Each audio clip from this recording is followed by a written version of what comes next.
¿Qué tal? ¿Cómo les va? Bienvenidos a La Fórmula. Feliz Navidad para todos. Esperemos que la estén pasando, que la hayan pasado. La hayan pasado lindo, muy bien. Y la vuelvan a pasar lindo. Esta noche en Año Nuevo. Esta noche y seguramente ayer y antes de ayer y en estos días han celebrado y festejado y tenido 27.500 despedidas. Así que ojalá que estén pasando unos lindos momentos en este cierre del año. Y como cierre del año, hoy tenemos un programa especial igual que tuvimos el año pasado, ¿verdad, Bicho? Sí. ¿Cuántas despedidas tuviste vos? 1000. Está bien. 1000. Sí, 1200. Tuviste más que yo, Sí. más que yo. Tenés más kioscos también.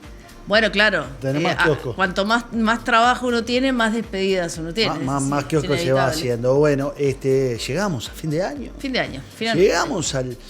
Sí, claro, hace un año atrás estábamos haciendo un especial de 1 de enero. Este año es especial de 31, como para que nos estén viendo ahí el 31, a una hora ahí media tarde, antes de que lleguen las visitas, a una hora tranquila, hacer un descanso antes de que se prenda toda la noche. Y si no, les queda on demand para ver, tanto en el canal de DreamHack Live como de La Fórmula, para verlo on demand, y también en el canal de Spotify de La Fórmula, para ver este especial que se trata de ver qué pasó en este año 2025, que estuvo muy cargado, porque parece que no, pero pasan cosas. Pasaron un montón de cosas.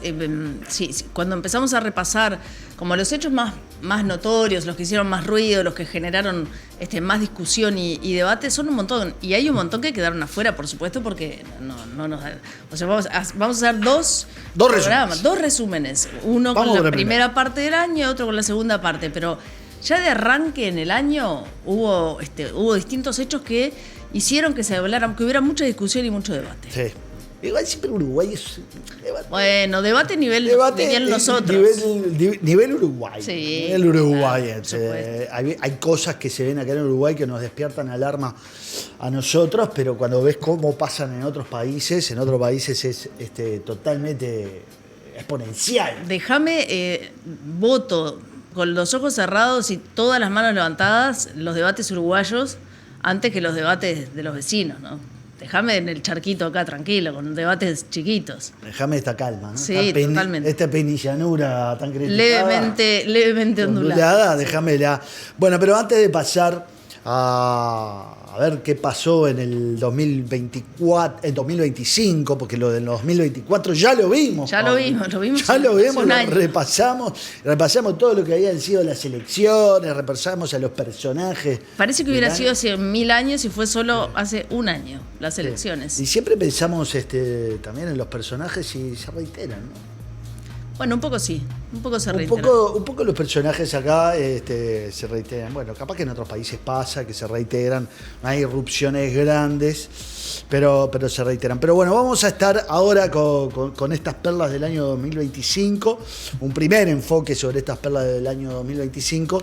Pero antes, Paula, presentamos este segmento con Miami Box. Sí, ustedes saben, pueden comprar en cualquier parte del mundo y Miami Box te lo lleva a tu casa. Con Miami Box podés consolidar todas tus compras en un solo envío y aprovechar al máximo tu franquicia. Si elegís Miami Box, ahorras siempre con la confianza de tantos años de experiencia para traer cosas de Estados Unidos y el mundo. Es muy fácil. Te registrás, haces las compras online, ellos te dan una dirección en Miami, se encargan de recibir el paquete en Uruguay y enviarlo a la puerta de tu casa. Muy bien, muchas gracias a la gente de Miami Box por estar acompañándonos. Nos han estado acompañando ya desde por allá, por abril, por mayo, nos empezaron a acompañar, y la verdad que si estamos con este programa que ya pasamos un año, este es el programa número 65, pasamos ya un año y pico, porque cumplimos el año allá por el 9 de octubre. Sí, exacto. Yo lo tengo como si fuera un hijo. Es que es. Eso es de alguna forma sí. Es que un poco lo es, lo tengo como si fuera un hijo, y la verdad que muchas gracias a Miami Box, como a tantos anunciantes que algunos vamos a ir viendo más adelante, que nos han estado acompañando, y felicidades para ellos también, para brindar con ellos también, entre champán y champán, no mucho, un poquito. ¿Hoy quién toma de nosotros dos? Hoy 31. No sé. ¿Que vamos a lo de tu mamá? No sé. Yo. ¿No me toca a mí? No. Bueno, vamos a hay que hacer un resumen, hay que hacer un repaso de los fines de años anteriores. Sí. Bueno, ¿por dónde querés empezar, Paula? Bueno, podemos empezar, en realidad podríamos empezar con la asunción presidencial, si querés, la asunción de Yamandu Orsi como nuevo presidente de los uruguayos, después de lo que fue aquella elección muy peleada y muy cerquita, muy pareja. En la primera vuelta, después en el balotaje se despegó un poco más, pero bueno, finalmente Yamandu Orsi, presidente de todos los uruguayos. Lo primero, digamos, significativo fue aquella oratoria en el Palacio Legislativo, que fue una oratoria, la recuerdo perfectamente porque tuvo un contenido político democrático muy fuerte, saludó y se paró muy, muy firme en el tema de la importancia de los partidos políticos como quienes sostienen la democracia y destacó el debate y el trabajo en conjunto de los partidos políticos. Parecía como que arrancaba el gobierno con un talante muy de mucha cercanía entre los partidos. Ya sabemos que con ideas diferentes y posturas distintas ante los distintos temas, pero arrancaba así como con esa primera oratoria muy como amigable hacia el resto del sistema político. Todo venía caminando tranquilo hasta que... ¿Qué pasó? 45 días después de iniciado el gobierno, se da la primera... Ya mirado a la distancia, ya casi que lo olvidamos, pero en ese momento fue una crisis. Fue una crisis. Estamos hablando de la caída de Cairo, de Cecilia Cairo. Estamos hablando de la ministra. Mira, cayó en 72 horas. 72 horas esta captura de la mañana. Nos recuerda que en 72 horas le tomó a Cairo caer como ministra de Vivienda. ¿Por qué? ¿Cómo había empezado la cosa? El 15 de abril, en el programa La Pecera de Azul FM, se da cuenta de una serie de irregularidades en las viviendas de la familia de la ministra de Vivienda, Cecilia Cairo, que consistía en construcciones irregulares y no pago de impuestos por unos 20 años. Recuerdo, ella vivía en un predio, tiene un padrón donde estaba su casa y la de la hija, y habían construido sus familiares, había varias casas ahí, ¿no? Claro, porque era un predio en el que ella vivía desde hacía muchísimo tiempo y de a poquito habían ido construyendo en ese mismo predio distintas casas y edificaciones. Y bueno, no hubo aviso a Catastro, no hubo aviso al BPS, han habido otros casos resonados que evocan este caso, pero además ella era la ministra de Vivienda y era una especialista en vivienda, entonces era muy difícil para ella fingir demencia, decir, no, yo de esto no sabía, yo no sabía cómo era esto. No sabía que había que registrar, que regularizar una casa. No sabía que había que inscribirla en el BPS. Era una ministra de Vivienda que había llegado por trabajar con temas de vivienda a lo largo de varias administraciones. Para el gobierno nacional había trabajado en plan juntos, ¿no? Conocía mucho el rubro. Claramente estaba elegida por eso. O sea, a nadie le llamó la atención que la elegida para vivienda fuera Cecilia Cairo en ese momento, porque había trabajado mucho en el tema. Claro, entonces eso mismo hacía que no se le podía creer que ella no supiera y que ella salió, le dio un tour a los periodistas por sus viviendas para que la conocieran, porque tuvo que reconocer esta irregularidad en el programa de Azul FM donde hicieron el informe, La Pecera. Y bueno, al principio, cuando esto se dio a conocer el 15 de abril, lo primero fue que Cairo rechazó la posibilidad de renunciar. Allí a donde convocó a los periodistas para mostrarles abiertamente su casa, les dijo que no iba a dar un paso al costado. Después se comunicó una defensa cerrada del MPP, una cerradísima defensa que nosotros decíamos acá, que ese rechazo a la posibilidad de renunciar de Cairo, esa defensa cerrada del MPP y además una defensa cerrada que ejerció el presidente del Frente Amplio, Fernando Pereira, le estaban haciendo muy mal en esos días a Orsi. Le jugó, y a ella, le jugó una mala pasada esa defensa cerrada del MPP cuando se conoció el caso. Lo recuerdo perfectamente porque hubo primero una sorpresa en general de la gente, ¿no? Bueno, del sistema político ni hablar, de la gente, de los usuarios de redes sociales, porque uno ahí a veces puede medir más o menos la temperatura de algunos temas.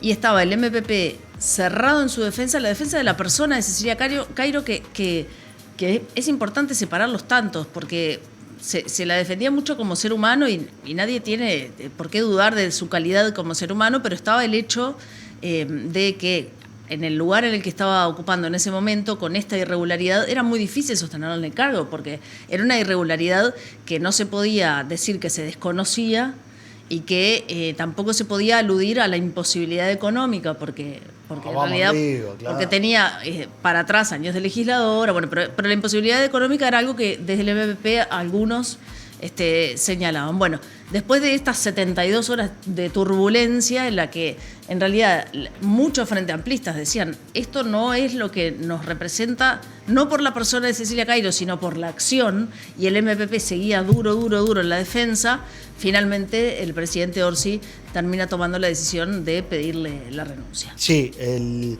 18 de abril, él estaba en Anchorena, estaba preparándose para celebraciones del 19 de abril, del desembarco de los 33 orientales, y el 18, 72 horas después de que había ocurrido esto, esta información que se hizo pública por una investigación periodística, bueno, se conoció la decisión de Yamandu Orsi de que Cairo renunciara. Yo creo que era una decisión que Orsi no podía no tomar.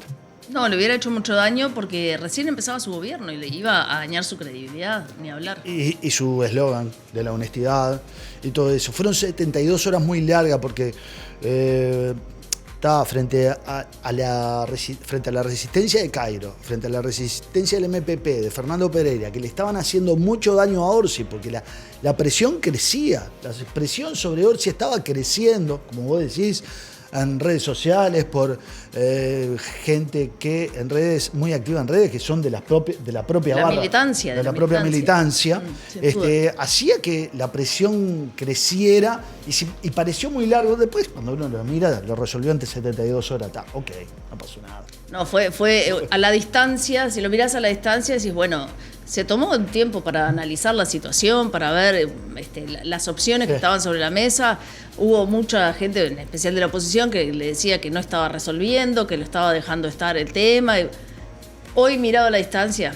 no es tanto, pero la presión crecía muy fuerte, estaba creciendo muy fuerte, y si no tomaba esta decisión, realmente le podía explotar toda la credibilidad a Yamandu Orsi, porque como vos decías, el gobierno recién estaba arrancando y podía minarse toda su credibilidad si no tomaba esta decisión de sacar a Cairo.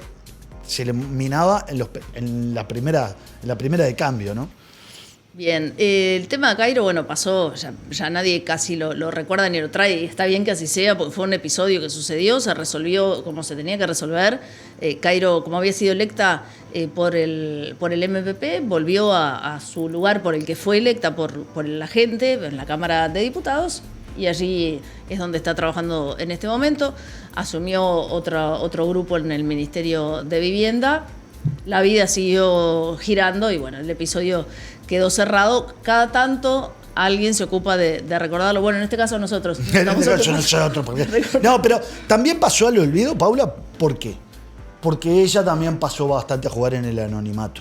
Bueno, en el primer tiempo también era esperable, una persona que fue muy cuestionada y que además también hubo algunos manejos sobre este caso públicos que probablemente se pasaron un poco de la raya cuando se empieza a rascar y a intentar buscar adentro de su familia como más el hecho de su error y del no haber pagado lo que tenía que pagar mucho tiempo para atrás. Yo qué sé, hubo gente que se empezó a meter con su familia y probablemente a ella eso les haya hecho mucho daño y no le haya pasado bien en aquel momento, más allá del error que cometió, que la llevó a perder su cargo como ministra. Pero bueno, casos cerrados. Pero está como en el anonimato. Ella en el Parlamento no se la ve dando notas, no se la ve dando entrevistas.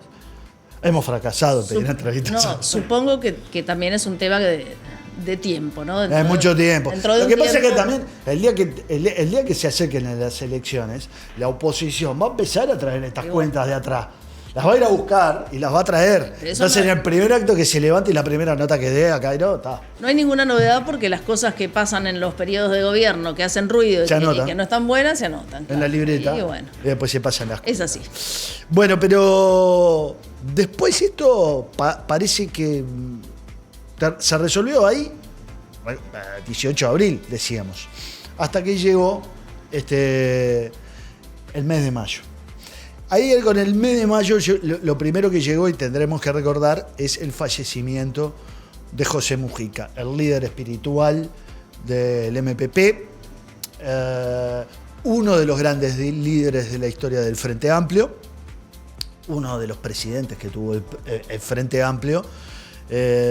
Nosotros acá cuando falleció trajimos a Gerardo Caetano a tratar de que nos signifique él, de lo que nos significara él, todo lo que significaba José Mujica, a darle un sentido, una muerte que además tuvo repercusión a nivel mundial. Mundial, sin lugar a dudas. De hecho, tapa de todos los diarios del mundo. De hecho, se estaba esperando, pero yo me acuerdo que me enteré porque me había acostado una pequeña siesta, a dormir una pequeña siesta esa tarde que fallece, y cuando me despierto miro y lo primero que tenía era un mensaje de una productora de radio de Argentina pidiéndome el teléfono de que fue publicista de Mujica en la campaña de Mujica. Ahora se me escapa el nombre. Mientras lo pensás. Lo voy a encontrar. Entonces dije, me están pidiendo el nombre de esta persona. Murió Mujica. Y ahí empecé a mirar y había muerto Mujica, pero una muerte con unos funerales que se dieron al día siguiente. Fue impresionante, no esperado, porque todos sabíamos que Mujica estaba enfermo, ya estaba muy viejito, 90 años.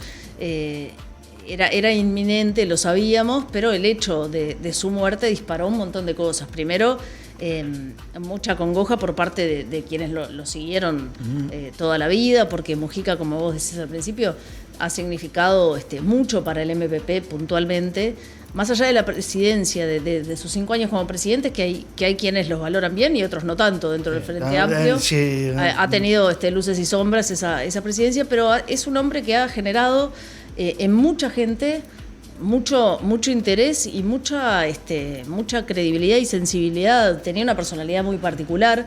En todo el mundo se lo reconocía como un hombre diferente, que de hecho era un hombre diferente. Por lo menos no era el político clásico que estamos acostumbrados ni en nuestro país ni en ningún país. No es clásico, Mujica. No, bueno, por eso. Entonces su muerte generó también mucha repercusión social. Si recordamos lo que fue su velatorio, toda la caravana que se hizo para acompañar el féretro, la cantidad de gente que había en el palacio, haciendo fila en el Palacio Legislativo para poder entrar a su despedida, donde estaba, por supuesto, Lucía Topolansky, su esposa, su compañera de toda la vida. Estaba allí recibiendo el saludo de todo el espectro político uruguayo.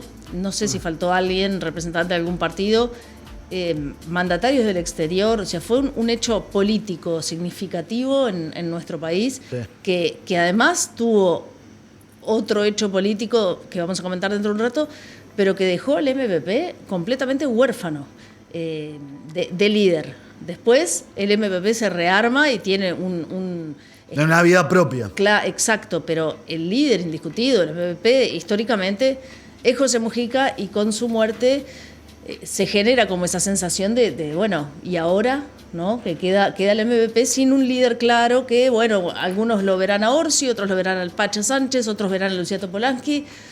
La cuestión es que no hay otro Mujica, no existe otro Mujica. Y va a pasar como pasó con el wilsonismo, que se dividió, con el vallismo, que se dividió entre la 14 y la 15, hablando de tiempos históricos, como el segundo vallismo, que también, o sea, muchas corrientes que bueno, cuando se muere un líder que queda huérfano, bueno, se disparan para otro lado.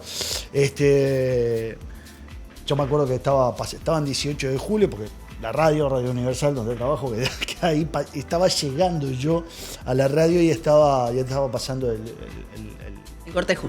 El cortejo, el carruaje con el féretro, con el cajón de Mujica, con el ataúd de Mujica, con las banderas y con toda esa marcha protocolar que llevaba. Bueno, pero eso ocurrió, la muerte de Mujica ocurrió el 13 de mayo. Una semana antes de cumplir 90 años. O 91, que es una... bueno, está la duda. Que es una duda que está planteada, si nació en el 34 o el 20 de mayo del 34 o el 20 de mayo del 35. Pero el 14 de mayo, al día siguiente, bueno, ahí ocurrió todas el funeral de Mujica, y ahí el prosecretario de la Presidencia, Alejandro Sánchez, anunció la compra de la hoy ya famosa estancia María Dolores en Florida, que trajo después las consecuencias más insólitas que se vieron este año. Lo que pasa que, claro, si ustedes recuerdan, y ha sido muy, muy público, hay un momento durante la recorrida del pasaje por la sede del MVP en el que Pacha Sánchez, como muy emocionado, dando como una especie de discurso, porque había como una rueda de prensa improvisada, sí, dijo algo así como, lo voy a parafrasear porque no recuerdo la frase exacta, pero dijo algo así como, y en honor al Pepe Mujica vamos a comprar una estancia para que trabaje colonización, bueno, con algún detalle. La estancia que se decidió comprar es la estancia María Dolores, una estancia de 4.404 hectáreas por $32,5 millones. Desde el minuto cero que se hizo este anuncio, causó un revuelo en el sistema político muy fuerte porque, bueno, primero por la forma en la que fue anunciada, por el lugar, por el motivo, porque aparecía como en homenaje a, sí, se usa una cantidad de dinero muy fuerte para hacer un homenaje. Fue como raro el anuncio, después se intentó explicar por parte del MVP que era una decisión que ya estaba tomada, pero la forma en la que se decide anunciar generó toda esa reunión, esa sensación y esa repercusión, y finalmente termina esto con la caída del presidente. O sea, ese fue el comienzo, pero termina cayendo el propio presidente de colonización después de que se anuncia la compra. Eduardo Viera, porque, a ver, lo primero que se empieza a debatir es la conveniencia. Gastar $32,5 millones cuando se sabía que iba a ser un año donde se iba a pelear peso a peso en el presupuesto dinero para las infancias. La pobreza infantil. Bueno, se anuncia una compra de una estancia por 32 millones, de 4.400 hectáreas por $32 millones. Entonces ahí, bueno, si la conveniencia, si servía o no. Pero ahí en medio de ese debate, cae Eduardo Viera, el presidente de colonización, porque empiezan a advertir que tenía la doble condición de presidente de colonización y de colono, y que con eso violaba el artículo 200 de la Constitución, porque él, como presidente de colonización, iba a tomar decisiones que lo implicaban. Claro. Se toman decisiones que tienen implicancia. Eso ocurrió el 29 de mayo. O sea, el anuncio se hizo el 14 de mayo, durante el funeral de Mujica. 15 días después había caído el presidente de colonización, aún sin resolverse si conviene o no. Están los convencidos de que sí, están los convencidos de que no, de que es un muy mal negocio, pero fue un cachetazo muy fuerte para el gobierno. Si te acordás además, Eduardo Viera, en medio de todo el debate, cuando todavía el presidente no había resuelto si le pedía la renuncia, no le pedía la renuncia, cómo iba a seguir ese tema, que muy cortito tiempo del lío anterior ya estaba metido otra vez en cuestiones de este tipo. Eduardo Viera había dicho, si esto lo toma, yo me asesoré con abogados, había dicho antes de asumir, si un abogado se para en eso, es decir, en la doble condición de colono y presidente de colonización, es muy burro o hay intención. Y poco tiempo después el presidente dice que lo mejor que podría hacer es dar un paso al costado. Entonces, ahí bueno, ni hablar. Quedó muy mal parado. Quedó muy mal parado Eduardo Viera después de haber hecho esa declaración, porque dejó también...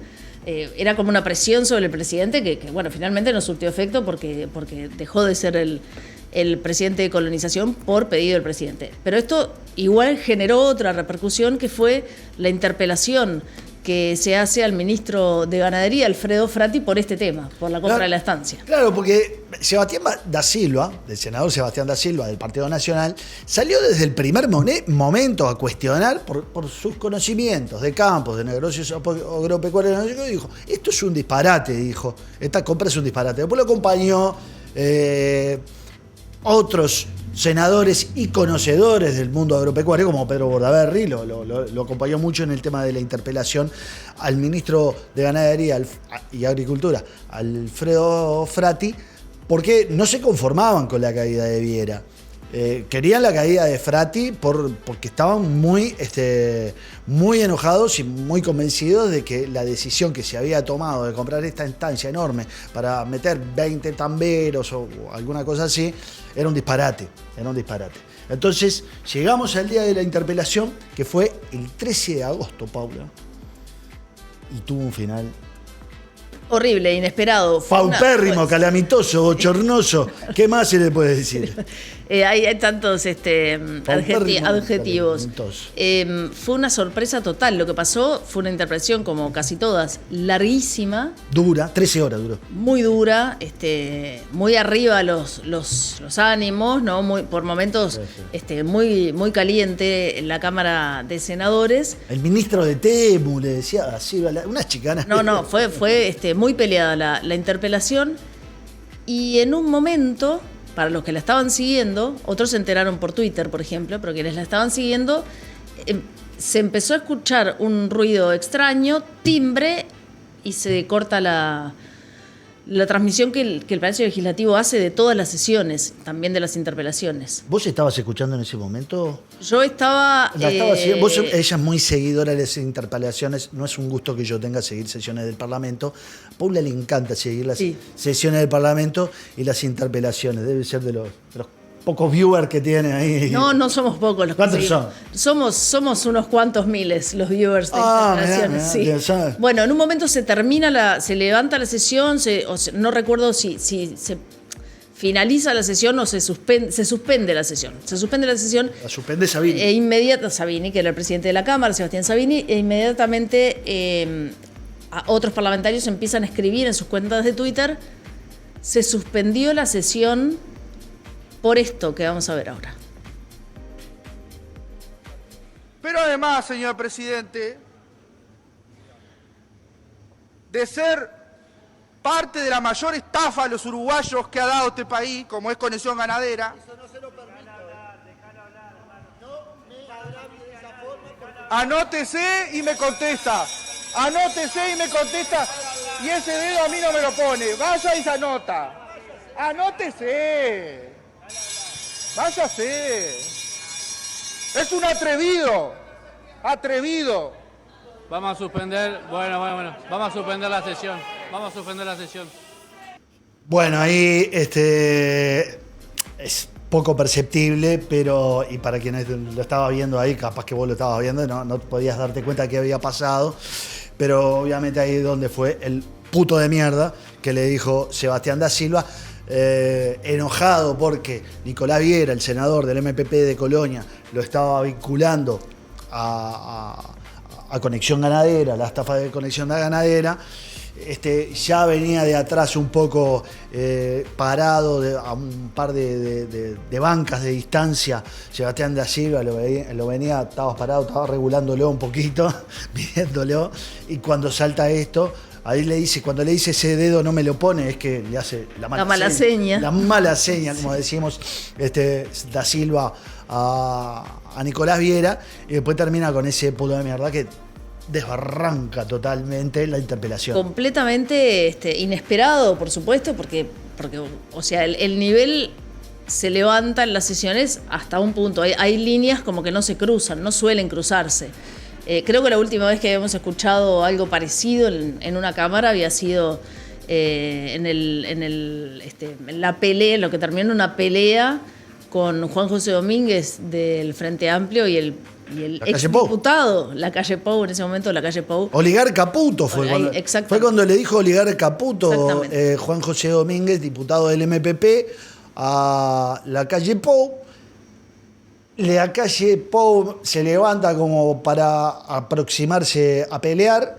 Salta Pablo Álvarez, karateca él, actual vicepresidente de Antel, salta, se levanta, cinturón negro, y al final la calle le pone una piña a un suplente de Semproni. El diputado Arambillete. El diputado Arambillete. Vos estabas presente ese día en el Parlamento como cronista parlamentaria, por Últimas Noticias. Por Últimas Noticias. Estamos por Últimas Noticias como cronista parlamentaria. Habíamos 2 periodistas en ese momento en la Cámara porque esto no era normal. En las cámaras normalmente había muchos periodistas. Ese día estábamos Ernesto Tulbovitz por Búsqueda y yo, porque todos los otros periodistas, tanto de diarios como de televisión y radios, estaban en la Cámara de Senadores porque se estaba discutiendo la despenalización del aborto. Una de las discusiones de la despenalización del aborto, y obviamente era mucho más importante que el tema que estaba tratando diputados, que no recuerdo cuál era, por supuesto, pero ¿qué que pasa? Que hay que explicar, los diarios o los semanarios como Búsqueda tienen un cronista parlamentario para diputados y otro para el Senado. Los diarios también tenían. Los diarios, por eso. Claro, vos dijiste como el semanario. Los diarios o el semanario como el semanario Búsqueda tenían doble, no sé quién era en ese momento. Mi compañero en Últimas, sí. Martín Villano, con mucho respeto. Un beso grande. Martín Villano era el que cubría Senado. Y vos estabas ahí, pero estaba también Canal 10, que es el que... Estaba el camarógrafo de Canal 10, que no hacía el periodista. Es el único que logra captar ese momento que después lo vimos todos por todos lados. Bueno, esa fue la última vez que, en mi recuerdo, puede haber habido alguna otra, pero que se llega a ese nivel de insulto. En este caso, además, se lo insulta a Sebastián da Silva por su orientación sexual, algo que no ya no se ve bien, que ya no es bien recibido ni le parece gracioso a nadie. En realidad ahí por eso se levanta la sesión como se levanta y fue rechazado, el insulto fue rechazado por todo el sistema político en general, no tuvo respaldo Sebastián da Silva en esa actitud. Hubo quienes dijeron, bueno, lo que pasa que el otro le estaba diciendo que había sido parte de una estafa. Está bien. Está mal. Pero el otro, el problema acá es que Sebastián lo que hace es insultarlo por su condición sexual. ¿No? Si se lo decía a otra persona, capaz que pasaba. Podía pasar. Lo decía Casciani. Son desubicados, pero está. Pero en el caso de Nicolás Viera, como es un homosexual, le tira ese insulto para agredirlo. Para lastimarlo, claramente. Para lastimarlo. Después, bueno, todo esto tuvo repercusiones después, porque las primeras entrevistas que da, Nicolás Viera, por supuesto, muy afectado en su condición humana, ¿no? Por recibir ese insulto en el medio de la Cámara de Senadores. Es muy fuerte, ¿no? Lo que pasó. La verdad que fue muy llamativo, muy fuera de lugar. Y las primeras entrevistas que él daba, lo hacía notar, ¿no? Que se había sentido como desencajado en ese momento. Y explicaba que en realidad en su oratoria él no estaba diciendo que Sebastián da Silva había sido parte de la estafa, que venía un poco de antes parecía que fuera eso, claro. Parte de la mayor estafa. Bueno, entonces Sebastián da Silva también se paraba en ese lugar al principio. En las primeras entrevistas se decía, pero a mí me estaban diciendo que yo era un estafador y me afectaba muchísimo esto porque no es verdad, decía. Entonces, como tratando de justificar. Hasta que en Radio Universal, y esto contalo vos porque fue en tu programa, que pasó como la disculpa pública. Sí, estábamos haciéndole una nota telefónica a Nicolás Viera.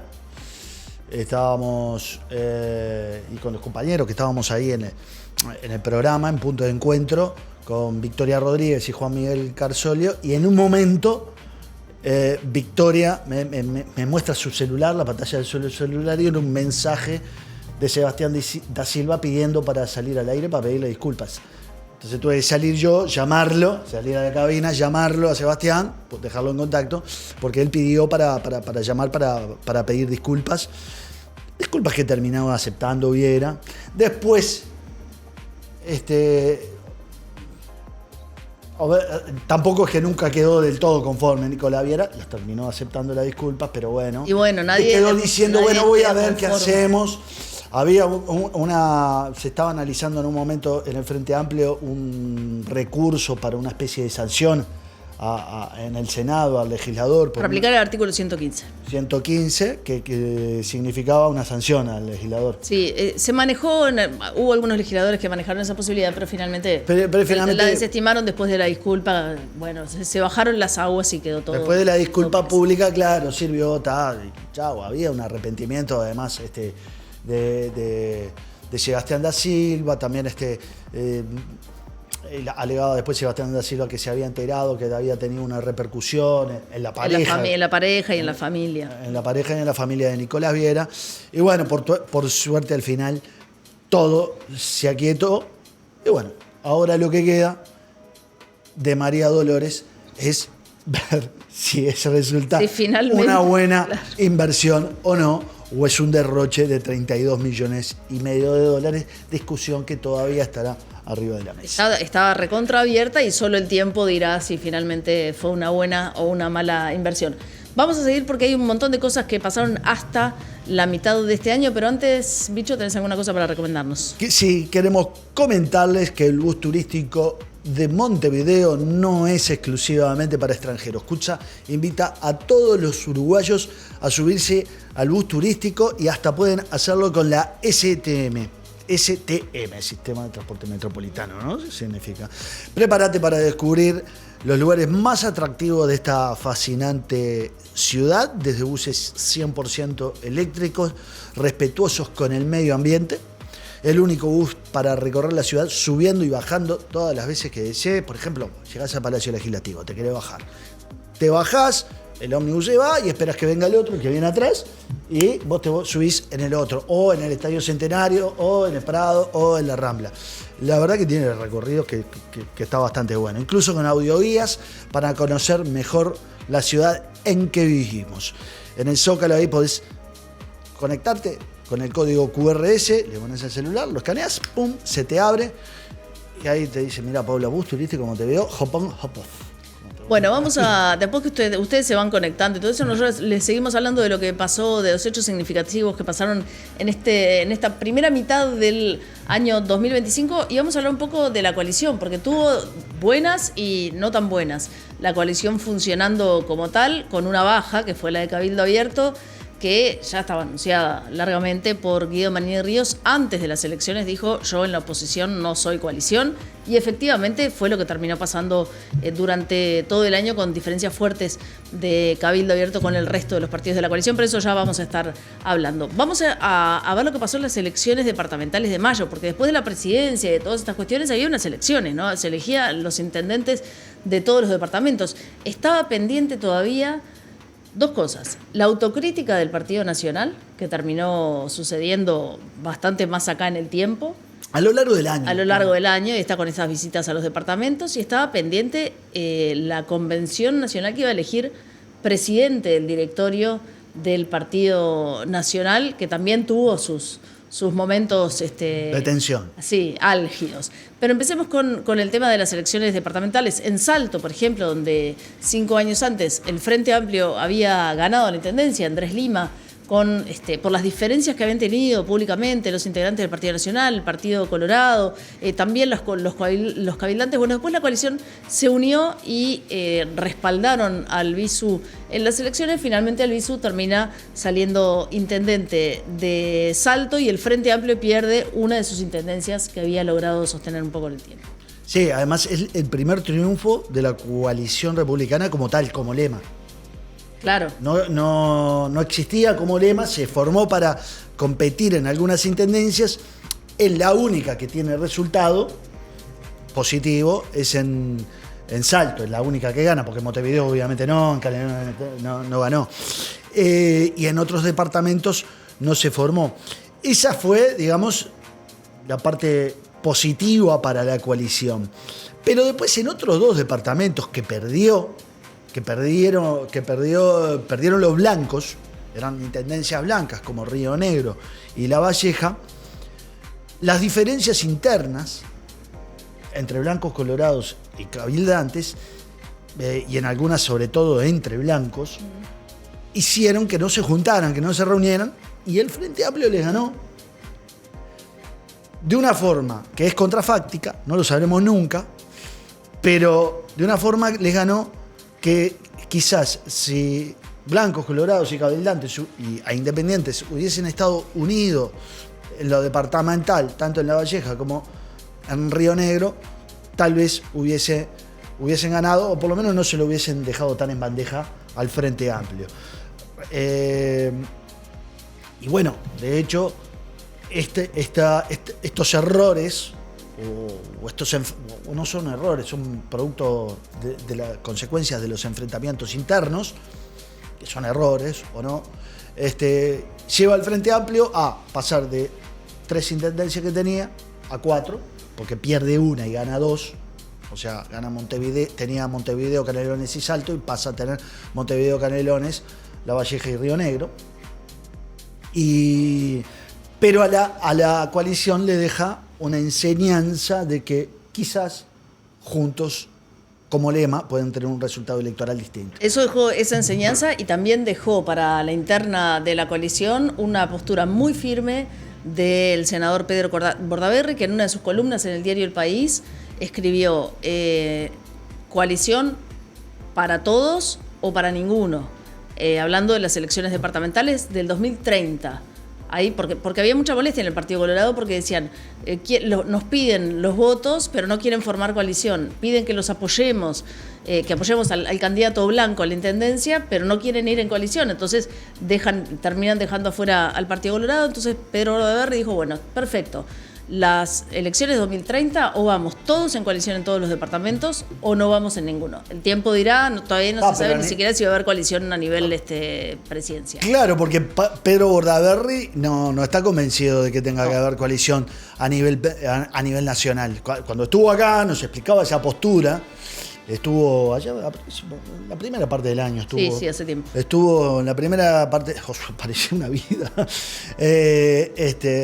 Un programa que rindió muchísimo, Pedro. Él acá, cuando estuvo, defendía a rajatabla esa presentación en todos los departamentos como coalición republicana, en las departamentales, pero tenía serias dudas y más tiraba al no que sí con el tema de la coalición republicana a nivel nacional, que sí la defiende Ojeda, que sí la defiende, bueno, algunos. En los blancos también hay diferencias, ¿no? Un partido independiente. Hay diferencias entre todos, o sea, hay muchos que todavía no están seguros de esa decisión, que la tendrán que tomar mucho más cerca de las elecciones que en este momento. Pero bueno, hablando de la coalición, esto que pasó en las elecciones en mayo, en junio se empezó a ver claramente lo que iba a ser la postura de Cabildo Abierto, que ya había sido anunciada, como les decíamos, por Guido Manini Ríos, que no quería hacer, que no le veía sentido hacer coalición en la oposición, es decir, votar todos juntos contra las decisiones del gobierno del Frente Amplio, y Cabildo Abierto se empezó a despegar. Ahí lo primero que pasó fue el 18 de junio, la rendición de cuentas. Cabildo Abierto apoya al Frente Amplio para algo en lo que no tenía votos el Frente Amplio, porque recordemos que en la Cámara de Diputados nadie tiene mayoría, ni el Frente Amplio ni la oposición sumada. Cabildo Abierto de alguna forma juega a dar o no dar los votos para lograr las mayorías. En este caso se los da al Frente Amplio para lograr el tope de endeudamiento en la rendición de cuentas. Entonces el gobierno logra este objetivo que tenía, aumentar el tope de endeudamiento, y a Cabildo se le vinieron encima todos los partidos de la oposición. Ya empezaron a hablar de traición, de que estaban jugando para el Frente Amplio, de que tenían acuerdos previos, que el diputado Álvaro Perrone se había juntado con el Pacha Sánchez de la Torre Ejecutiva y habían acordado esto a cambio de otras cosas. Bueno, ahí empezó todo la visión sobre Cabildo Abierto crítica por parte de la coalición. Se cruzó, recordemos. Sí. Por ese caso se cruzó con Felipe Schipani y con Gabriel Gurméndez, que lo trató de Judas. Gabriel Gurméndez lo trató de Judas. Y Felipe Schipani de mandadero. Sí. Se cruzó con Sebastián da Silva. Bueno, eso más adelante, con el tema de la interpelación, habló del dasilvismo y qué sé yo. se ha cruzado con el Partido Independiente cuando calificó de dealer a Daniel Radío por su función que tenía en la Junta de Drogas. en la Junta Nacional de Drogas, por su defensa que hace sobre el tema de la regulación de las drogas, como lo estuvo haciendo acá y explicando acá. Y lo trató de dealer cuando estaba por asumir el INISA, porque había líos en el INISA que terminaron con la asunción de Radio. Y se peleó con ex integrantes de Cabildo Abierto que ahora no están en Cabildo Abierto. Bueno, Cabildo Abierto se desintegró mucho después de la elección porque, dada la votación y algunas decisiones que había tomado su líder Guido Manini Ríos, bueno, fue perdiendo muchos integrantes y perdió muchos legisladores. Entonces quedó muy solo Cabildo Abierto. Tiene 2 legisladores nada más, 2 diputados y nada más. Y Perrone anda afiladísimo. En Twitter. Está punzante. Bueno, se cruza y no tiene problema pelearse con ninguno. No, se pelea con todo el mundo, se pelea. Y discute y pelea y un poco con el Frente Amplio, un poco con la coalición. De todas formas, hay quienes están convencidos de que Cabildo Abierto y el Frente Amplio, más puntualmente el MPP, tienen un acuerdo y que Cabildo Abierto le va a dar siempre los votos que el Frente necesite para lograr sus mayores objetivos. Pasó también en el presupuesto, por eso lo hablaremos más adelante, pero como muestra de todo este tema, cuando estuvo el politólogo Adolfo Garcés sentado en esta mesa, dijo que el de Cabildo había sido el pase del año. Pase del quinquenio. Del quinquenio. O sea, así lo ve mucha gente a la actitud de Cabildo, de pegarse un poco más a las ideas del Frente Amplio y no seguir el camino de la coalición, aunque en realidad no tiene tiene sentido lo que hizo Cabildo. ¿Por qué? Porque ya dentro de la coalición no estaba tan alineado a la coalición. Simplemente se unió a los partidos tradicionales y al Partido Independiente porque iban juntos para lograr un gobierno. Pero en el gobierno se fueron enojadísimos con la calle porque no les dio la atención que ellos pretendían, no pudieron aprobar algunas echaron a Moreira. De las promesas, echaron a la ministra de Vivienda. La ministra de Vivienda, Irene Moreira, esposa de Guido Manini Ríos. Tuvieron una relación muy conflictiva Cabildo Abierto con el resto de la coalición. Pero la cuestión también es que se le hace, o el cuestionamiento que se le hace, vos en las elecciones no mostraste esto de que te ibas a andar codeando con el Frente Amplio. El que te votó pensando que tenías otros amigos y no lo que terminás haciendo. Tampoco le tienen... tampoco es que... O sea, Manini ya había avisado que no iba a haber coalición en la oposición. Por eso, en realidad, bueno. Pero el que te votó en octubre, pero eso ya en el balotaje, el que te votó en octubre a Cabildo, y no lo votaba como diputados que iban a tener, pensando en que iban a ser diputados que iban a tener cierta afinidad con un gobierno del Frente Amplio. De repente votaban pensando que tenían afinidades hacia el otro lado. Pues, eso es lo que yo creo que puede generar ruido. A Perrone, yo qué sé, no sé qué le estarán diciendo sus votantes, capaz que lo aplauden, no lo sé. Los que lo votaron a él en Canelones. Lo vamos a ver en las próximas elecciones, qué es lo que pasa con Cabildo Abierto. Es la única forma de medirlo, con la urna y con los votos, que es la forma que la gente evalúa a los políticos en nuestro país. Cayó mucho, del 19 al 24, hay algunos que auguran o se funde Cabildo Abierto con algunas otras fuerzas políticas, que puede pasar, se junta con otra fuerza política, o termina, o desaparece, o pierde, o pasa a ser más testimonial de lo que es. Bueno, todavía no sabemos qué decisión va a tomar la coalición hacia las próximas elecciones, si van a ir juntos bajo el mismo lema, si van a hacer lo mismo que hicieron en esta elección, que es ir como coalición, pero cada uno con su propio candidato y después ir juntos en el balotaje, mientras se está esperando la decisión. Te diría que están todos así esperando qué dice la calle Pou, si se va a presentar o no se va a presentar, porque el Partido Nacional es el candidato que tiene. Están convencidos que la calle Pou es el que, si se presenta, gana seguro las elecciones. Pero antes de tomar esta decisión y de ver qué es lo que la calle Pou decide, hubo otro hecho relevante este año para el Partido Nacional, en la primera mitad del año, que fue la elección del presidente del directorio del Partido Nacional, que fue una convención nacional que estuvo picada es poco, que había una competencia interna muy fuerte entre Álvaro Delgado y Javier García, también se había presentado Luis Alberto Heber, pero era una cosa más como un candidato tercera vía, como sí, para evitar la polarización. Y se había presentado un cuarto candidato también, que ya se sabía que no iba a tener los votos suficientes, pero en esa convención había mucho resquemor por parte de algunos sectores del Partido Nacional, en especial los que apoyaban a Javier García, porque responsabilizaban a Álvaro Delgado de haber perdido la elección. Y entre otras cosas, se pedía, por ejemplo, el senador Botana había pedido que en esa reunión, además de votar, se pudiera fundamentar el voto y hablar de la elección y hablar de los errores de que se habían cometido, lo que había pasado, y bueno, y se dijo que no, esa convención no era para eso. Bueno, finalmente se votó, ganó Álvaro Delgado por algunos votos de distancia con Javier García, pero la cosa estaba tensa. Y a partir de ahí, entonces, cuando Álvaro Delgado finalmente logra ganar la presidencia del directorio del Partido Nacional, es que empieza el proceso de autocrítica que abordaremos en el próximo programa. Sí,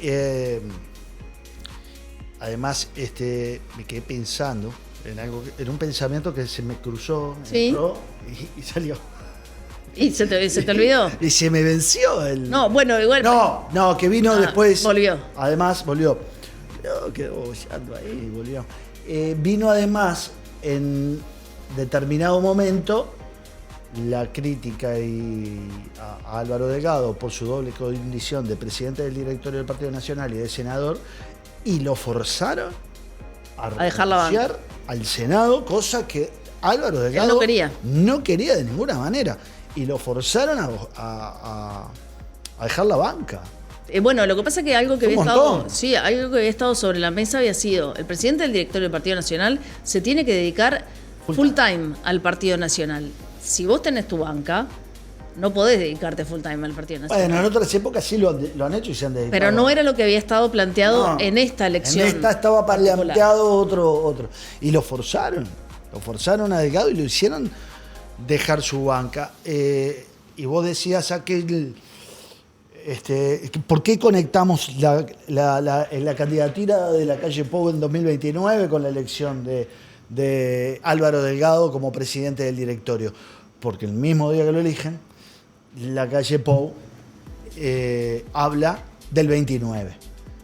Habla del año 29 y ya deja tirada la piola. Que ni necesitaba, porque en el Partido Nacional te diría que es casi unánime el deseo de que la calle Pou sea el próximo candidato, y que, digo casi unánime porque hay alguno que no le gusta eso de ser Luis dependiente, como le llaman en el partido. Vos decís por Nicolás Olivera, concretamente. El intendente de Paysandú. Él dice igual que su líder es la calle Pou, pero que no le gusta ser dependientes de una sola persona, y creo que es válida la visión, porque en realidad, si por algún motivo el deseo personal o lo que sea no se puede presentar la calle Pou, no puede ser la única opción que tenga. No, pero además también, en el Partido Nacional siempre hay otros líderes que buscan su propio camino y se postulan, aún sabiendo que va a ganar el otro.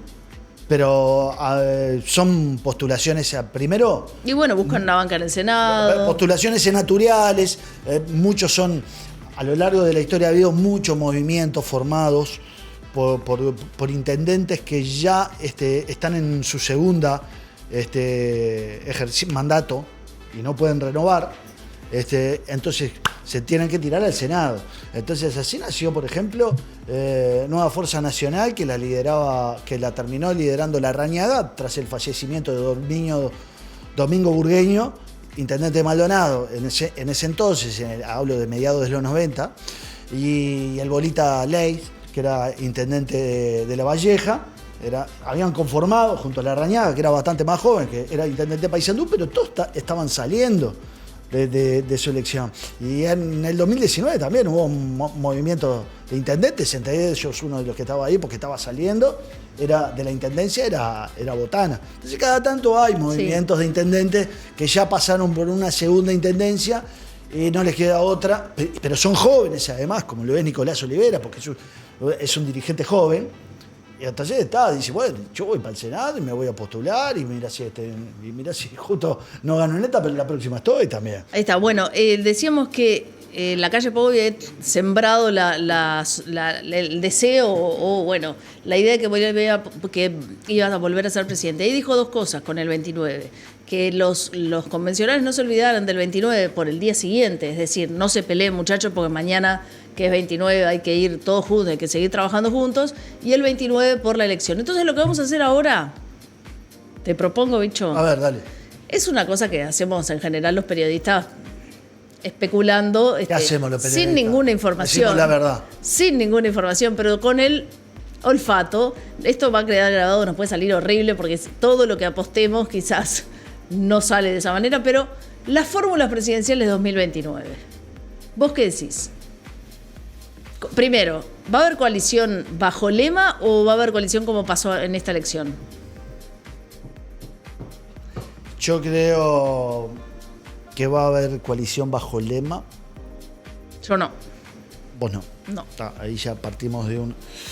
Y creo que va a haber una fórmula, La Calle y alguien del Partido Colorado. Bueno, si eso pasara, yo apostaría a que la fórmula sería, en el caso que vayan bajo el mismo lema, sería La Calle Ojeda. Sí, podría ser. Y si no hay coalición republicana... ¿Quién es la fórmula? Sí. Pero vos... Estoy seguro, si no hay coalición republicana, estoy segura que el que gana es La Calle Pou en la competencia interna entre todos los partidos. O sea, el que va a tener más votos, es seguro. Va con una compañera de fórmula o compañero. Compañero, exacto, del Partido Nacional. Y vos decís que tiene que ser